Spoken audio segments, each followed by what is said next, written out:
Thanks for joining us, Kevin. Good to catch up with you again.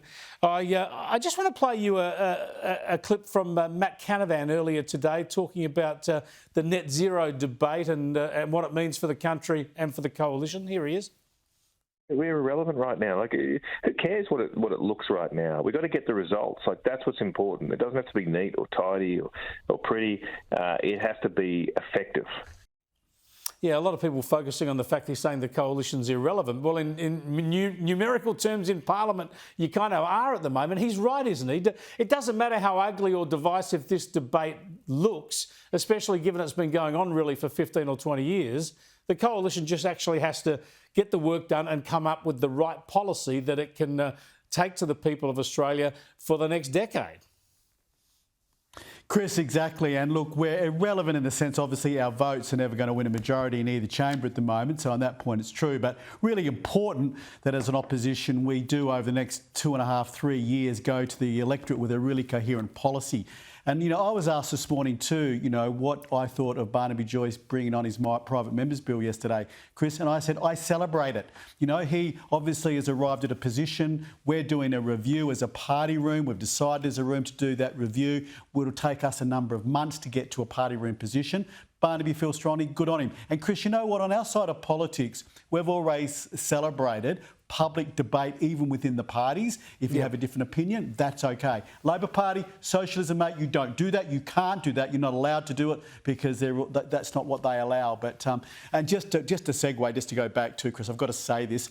How far has the Labor Party moved to the left? Listening to Mike Kelly, he was in the Parliament not that long ago, and on things like foreign affairs, without people like him, Albanese and the Labor Party have just gone to the left even further. Well, I wanted to come back to that because I found it fascinating. I've known Mike Kelly for a long while and I've crossed swords with him in the past. I've got enormous respect for his career and his analysis, and to hear him talk through that in such a factual way, and it's such a sharp contrast from what this current Labor government is doing.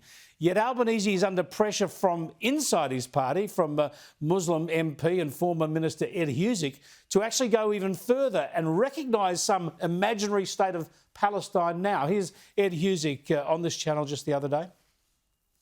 I understand the logic that's been expressed by our government that has said it should be part of a process, but the reality is that events have changed, and particularly over the last 20 months, and what we have seen every month seems to be more horrific than the last. We should be making that case and saying we're prepared to recognise that now. I just fail to see the logic, and Albanese sort of entertains this as a prospect. I mean, Hamas starts a war, slaughters innocent people, still holds hostages. It's killed dozens of them, handed some back, and it still holds hostages alive and dead, has perpetuated a war that's now killed tens of thousands of its own people, and it should be rewarded with some fantasy of a Palestine state. I mean, the logic here is just ludicrous. Chris, it is. And look, might I start by saying personally, I really like Ed and I respect him. But look, as has been made, the biggest danger to the Palestinian people in Gaza, the biggest threat to their safety, to their health, to their nutrition, to their livelihood is Hamas. Yeah. And the focus that a lot of the West, or the left, if you like, have on Israel is ill-founded. You don't see them talk near as much about the terrorist organisation that hides behind women and children.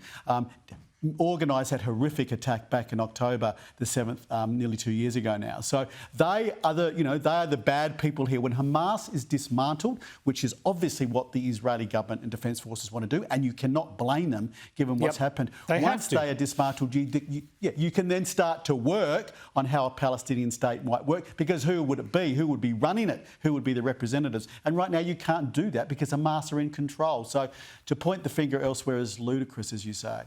Thanks for joining us.